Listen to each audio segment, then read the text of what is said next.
하나님의 말씀 신명기 제15장 오늘은 12절부터 18절에 있는 말씀까지 말씀을 교독하겠습니다. 12절로부터 18절. 내 동족 히브리 남자나 히브리 여자가 내게 팔렸다 하자. 만일 6해 동안 너를 섬겼거든 7째 해 너는 그를 놓아 자유롭게 할 것이요.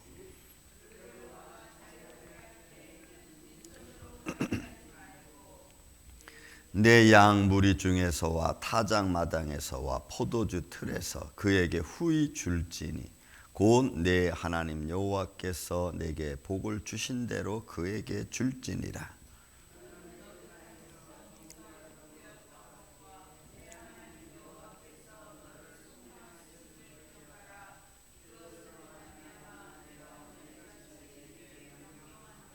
종이 만일 너와 내 집을 사랑함으로 너와 동거하기를 좋게 여겨 내게 향하여 내가 주인을 떠나지 아니하겠노라 하거든.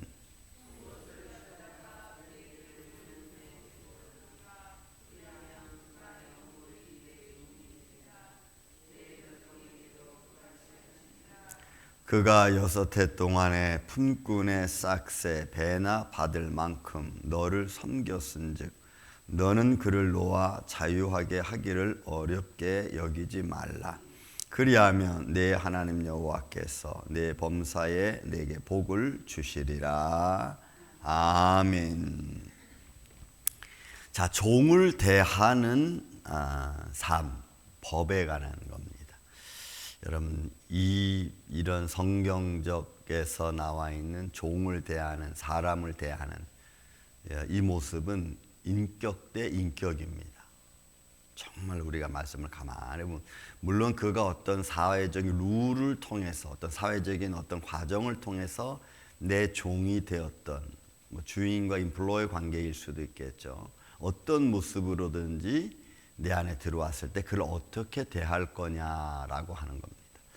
특별히 오늘 본문의 말씀은 당시의 이스라엘 백성들뿐만 아니라 오늘날도 그러겠죠. 어떤 자기들의 돈을 빌렸는데 못 갚았다든지 아니면 무슨 과정 속에서 자기가 종으로 팔려갈 수밖에 없는 상황이 되었을 때든지 아니면 자기의 자녀를 정말 팔지 않으면 안 돼. 그 가정에 넘기지 않으면 안 돼. 어떤 상황이 사회적 룰에서 그렇게 됐다든지 이런 모습이 될 경우에 어떻게 주인은 대우할 거냐라고 하는 것에 대한 법입니다.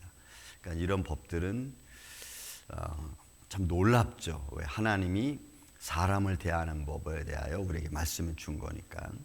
그리고 이런 모습들은 이 당시에는 비일비재했습니다. 왜냐하면 사회적 권력계층의 사람들은 사회적으로 그리스도, 예를 들어서 애굽 같은 경우에는 히브리 노예들이라고 해가지고 핍박을 많이 했고 굳은 일을 많이 시켰고 광야 생활에서 비록 자유를 얻었지만 또 가나안 땅에 들어가서 자기들이 살면서 이제는 자기들 스스로가 자기들의 동족을 노예 삼는 이런 일들이 또 생겨났거든요. 그런 과정 속에서 이제 대화하는 법입니다. 보세요. 내 동족 히브리 남자 히브리 여자 내게 팔렸다 하자. 만일 6해 동안 7년 안식년이죠. 6년 동안 너를 섬겼거든. 7째에는 너는 그를 놓아 자유롭게 해라는 거죠.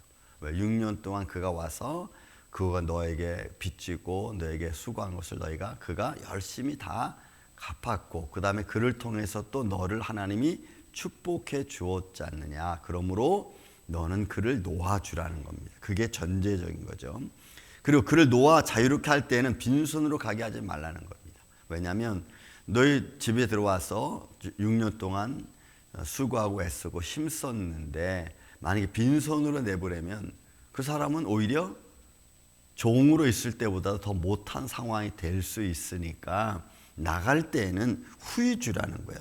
내 양무리 중에서 타작마당에서와 포도주 틀에서 그에게 후히 줄지니 곧 내 하나님 여호와께서 내게 주신 복 내게 복을 주신 대로 너는 그를 통해서 복을 얻었으니까 너도 그에게 후히 줘서 나아가서 다시는 이런 어떤 어렵고 힘든 일에 처하지 않도록 그를 보살피고 그를 그렇게 후이 주어서 내보내라는 이야기입니다. 그래서 여러분, 우리가 이런 일들은 가끔 있죠. 주인이 그 인플로였던 사람이 나갈 때 그냥 내보내지 않고 뭐 좀 더 돈을 줘서 내보내서 마음의 평안을 갖게 한다는 거. 여러분, 이런 요소들이죠. 그가 내 사업장에 있을 때 어떤 모습을 했든지, 그래도 우리 사업장에 있을 때는 열심히 했으니까 나갈 때는 에휴 얄미워도 어쩔 수 없어 그래가지고 돈을 더 주는 겁니다. 이렇게 해서. 그러니까 그렇게 후히 주는 마음을 가지라는 거예요. 그게 하나님이 너에게 주신 복을 나누는 모습이 된다는 겁니다. 그러니까 이게 우리의 생각과는 많이 다르죠. 또 하나님께서 어떻게 사람을 대하고 어떻게 사람에 내가 대처해야 될 것인가도 사실은 가르쳐 주는 겁니다. 그러니 주인이라고 해서 종을 함부로 대하지 말고, 또 종이라고 해서 주인한테 그냥 죽이든 살리든 어떤 이런 과정 속에서 때로는 너무 굴욕적이지 않고, 그렇다고 해서 또 너무 주인한테 대들어서도 안 되고, 어떤 이런 룰, 그러니까 인간 대 인간으로서 지켜야 될 어떤 룰, 지위는 있을 수 있죠. 계급은 있을 수 있지만 그 계급의 한도 내에서 최대한의 대우해 줄 수 있는 인간적인 법, 윤리적인 법, 이런 것들을 지켜가는 겁니다. 근데 여러분, 우리는 가까우면 가깝다고 해서 막말하고, 그죠? 그러니까 우리는 이런 것들을 조금은 주의해야 할 필요성이 좀 있습니다. 그래야지 보이지 않는 선에서 서로가 리스펙트해, 서로가 서로에 대하여, 그래야만이 사실은 더 끈끈해질 수 있어요. 더 진지해질 수 있어요. 사람이 아무리 가깝다고 해서 함부로 막 해버리면은, 그러면 이제 그 가까움이 깨져버립니다. 한국에서 몇 년 전에 30년 지기 친구를 죽여야 될 수밖에 없는 상황이 놓인 그런 하나의 이야기가 있습니다. 30년 친구인데, 고등학교 때 친구인데, 근데 그때부터 그 아이가 계속해서 이 아이 한 사람을 계속 일진이라나요? 놀리고 때리고, 30년이 지나서 어른이 되었는데도 계속 그런 모습을 보이는 것이 나중에는 화가 난 거예요. 화가 나서 결국은 상대 친구를 죽이는 일까지. 그러니까 여러분, 우리는 인격을 어떻게 대해주고 어떻게 인격에 처우를 해줄 것인가는 사람이 기본적인, 하나님이 그런 것들을 사실 심어놓은 겁니다. 근데 그 과정이 뭐냐면, 그 원인을 보면 15절입니다. 너는 애굽 땅에서 종되었던 것과 내 하나님 여호와께서 너를 속량하시고, 그러니까 너도 종되었던 시절을 기억해라. 너도 그때 그렇게 당했는데 네가 또 주인이 지금 됐다고 해서 또 그렇게 종들을 취급하지 말라는 거예요. 그리고 하나님이 너를 속량해 주셨으니까 너도 너심이 아니라 하나님이 너를 속량해 줬고 너를 평안케 해 줬으니까 너도 다른 사람에게 그런 일을 베풀라고 하는 거예요. 이런 윤리적인 룰은 인격적인 룰이죠. 이런 삶의 룰은 사람들이 꼭 갖추어야 될 아주 중요한 매너 중에 하나입니다. 삶의 매너. 근데 그 근거를 너 자신에게서 찾으라는 거예요. 너 자신에게서. 너도 이런 사람이었다. 너도 이런 과정에 있었다. 이거 잊지 마라. 그래서 여러분, 저나 여러분이나 우리도 가끔 이제 집에서 아이들 이렇게 대할 때 어렸을 때 못 먹고 못 입고 못했던 그런 것들이 생각나니까 우리 아이들한테는 그러지 말자. 이런 마음이 갖는 거죠. 그죠? 우리가 그랬으니까. 그런다고 해서 그냥 무작정 막 할 수도 없지만, 그러나 어떤 규격을 두고 규범을 두고 그렇게 하는 것. 그러니까 그런 마음들인 겁니다. 그러니까 너가 사람들한테 베풀 때 너도 이렇게 되어졌을 상황이 너무 힘들었잖아. 그러니까 그걸 생각해서 다른 사람들에게 이렇게 대해주라고 하는 거예요. 그런데 인생이 교만하면요, 여러분, 그런 게 안 보이는 거예요. 그래서 우리는 교만과 자만은 항상 내려놓아야 됩니다. 내려놓아야 그것이 사람을 대하는 모습 아름다움. 자, 그것으로 말미암아 내가 오늘 이같이 내게 명령하노라. 그러니까 종을 대우하는 주인의 마음의 모습이 어떠한 마음이어야 되는가, 그 근거를 너도 종 되었을 때를 생각하면서 그렇게 대우해 주라는 겁니다. 16절에 종이 만일 너와 내 집에 사랑함으로 너와 동거하기를 좋게 여겨 내게 향하여 내게 주인을 떠나지 아니하겠노라 하거든 송곳을 가져다가 그의 귀를 문에 대고 뚫으라. 그리하면 그가 영구히 내 종이 되리라.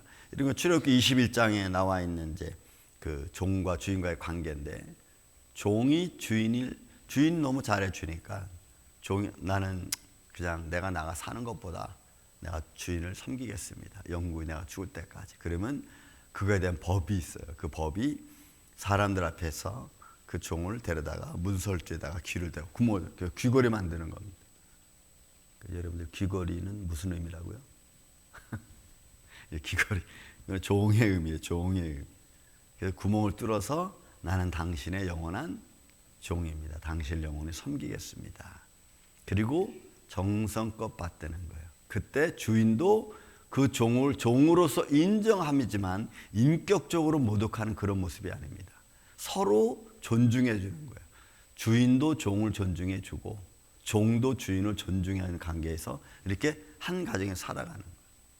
그러니까 이런 모습들이 아름답죠. 사실은 아름다운데 사람들은 조금 자기가 교만해지면, 우리가 가끔 드라마 같은 거 나오지만 네가 감히 나를 뭐 이러면 이게 문제가 생기는 거죠. 그렇게 하는 게. 그렇게 너희는 어떤 과정, 룰을 통해서 그를 섬겨라. 요 이제 출애굽기 21장에 있는 말씀에 보면은 요 말씀이 남종과 여종에 대해서 조금 다릅니다.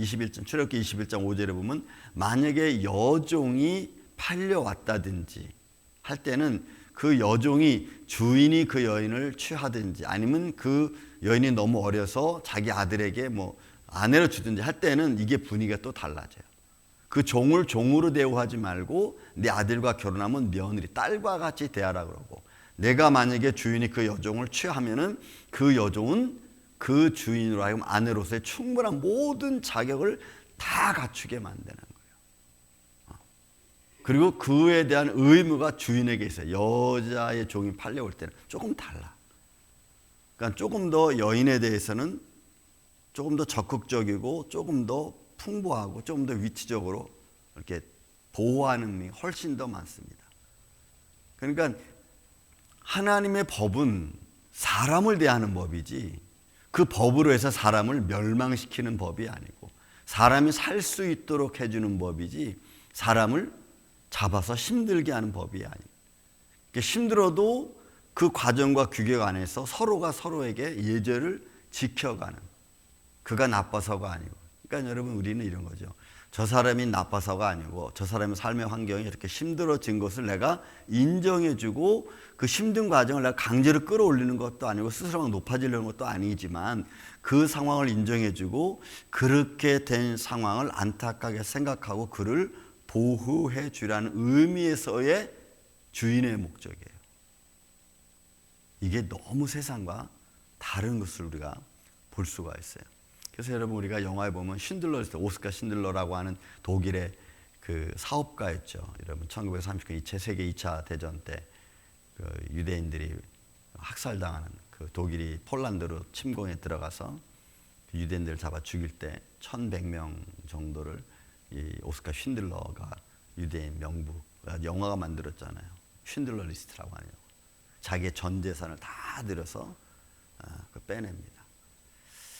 죽음에서 빼내죠. 그러니까 이런 그 동족에 관한 법이, 하나님은 너의 동족을 대할 때 절대로 노예처럼 대하지 말고 악인처럼 대하지 말고 어떤 상황이 있어도 그들을 내 동족이니까 너희가 구출해내고 너희가 그들을 살 수 있도록 이루어지. 여러분, 이 보이지 않는 이 룰이 지금도 여러분 유대 사회에는 지금도 이루어지고 있어요. 지금도. 그래서 자기들끼리 이끌어주고 자기들끼리 도와주고 형제들은 같이 협력해주고, 그래서 유대 사회가 굉장히 여러분 아주 굉장히 강해요. 그거를 어느 민족도 침범에 들어가지 못해. 미국 사회도 그렇고 세계가 다. 근데 이런 것들이 사실은 이미 얘네들은 시온주의라고 하면서 그죠? 가고 있는 거죠. 하지만 이거는 믿음 안에서 하나님의 택한 사람들에 대한 하나님의 사랑의 표시고 보호의 표시고 지켜준다는 표시입니다. 내가 너를 이렇게, 그러니까 너희도 서로 그렇게 하라는 거죠. 내가 너희를 그렇게 했으니까 너희도 서로 그렇게 하라는 아주 어떻게 보면 사랑의 끈끈한 그런 관계성 속에서 말씀하시는 거예요. 그런데 우리는 그런 진정한 의미는 다 잃어버리고 자꾸 형식적인 것만 가지려고 하니까 이게 안 되는 겁니다. 여러분, 그래서 우리는 신앙의 공동체라는 교회 안에서 조금 내가 더 수고할 일이 많겠죠, 아무래도. 왜냐하면 눈에 보이는 사람이 좀 수고하게 되니까. 아는 사람이 먼저 수고하게 되잖아요, 모르는 것보다. 그러니까 아는 사람이 수고했다고 해서 그것을 더 드러낼 필요도 없고, 모르는 사람이 못한다고 해서 그것을 또 무시할 필요도 여러분 없는 거예요. 여러분, 이런 기본적인 룰을 우리가 가지고 있으면 얼마나 아름다운지 몰라. 저는 우리 임마누엘교회가 사람 대 사람을, 인격 대 인격을 서로 대해주고 높여주고 감싸주는, 그래서 보호해 줄 수 있는 그런 믿음의 마음을 우리 한마디 한마디 같이 건디면서 서로 함께 갈 수 있는 이런 교회가 되기를 저는 예수님의 이름으로 축원을 드립니다. 그럼 마지막에 이런 말씀합니다. 여러분 보세요. 18절에 그가 여러 해 동안에 품꾼의 싹을 배나 받아온 만큼, 그러니까 여러 해 동안 그가 6년 동안 있으면서 다른 사람 품삯 받지 않고 하는 거예요. 종으로 팔려왔으니까 품삯이 없잖아요. 그러니까 품삯 받지 않고 여러 너에게 다른 품삯 주는 사람보다 많이 했으니까 너를 섬겼은즉 너는 그를 놓아 자유하게 하기를 어렵게 하지 말라. 그리하면 어떻게 해요? 네 하나님 여호와께서 네 범사에 네게 복을 주시리라. 그렇게 행한 너에게 하나님이 더 복을 주신다는 거예요. 이게 어떻게 보면 사업자의 마인드인 거예요, 여러분. 있는 자의 마인드인 거예요. 더 줄 수 있는 마음, 그러므로 해서 평안해질 수 있는 길을 간다면 그거를 통해서 하나님 더 너를 축복하는. 여러분, 때로는 우리가 힘들고 어려워도 우리 마음속에 넉넉한 주님이 주시는 평안의 마음으로 일어서시고 또 때로는 같이 나누시기를 저는 예수님의 이름으로 축원을 드립니다. 사랑과 은혜가 많으신 아버지 하나님 감사합니다. 우리도 부족하고 힘이 연약하지만 우리를 구원해 주시고 우리를 버리지 아니하시고 우리를 위로해 주신 하나님 감사합니다. 우리가 걸어가는 발걸음걸음을 주님이 이렇게 우리의 삶의 과정 속에서 이미 십자가로 걸어가셨고 또 우리를 속량해 주셨사오니 이제 우리도 힘들지만 같이 나눌 수 있는 믿음의 마음을 갖게 하여 주시옵소서. 그래서 마음의 기쁨과 소망이 늘 울려 퍼지고 그 안에서 조금씩 새로워지는 예수 그리스도 안에서 새롭게 변화되어져 가는 이런 믿음의 삶을 살 수 있도록 주님 도와 주옵소서. 나의 무거운 십자가를 주님 앞에 내려놓사오니 주님의 선하신 손길로 어루만져 주옵시고 주님의 몸된 교회 그리고 사랑하는 성도들의 가정 자손들까지 주님 지켜 주시옵소서. 오늘도 이런 복된 한날이 우리 안에서 이루어지고 서로 이루어할 수 있는 한날이 될 수 있도록 주님 역사하여 주시옵기를 원하오며 사랑이 많으신 예수님의 이름으로 기도하옵나이다. 아멘. 하늘의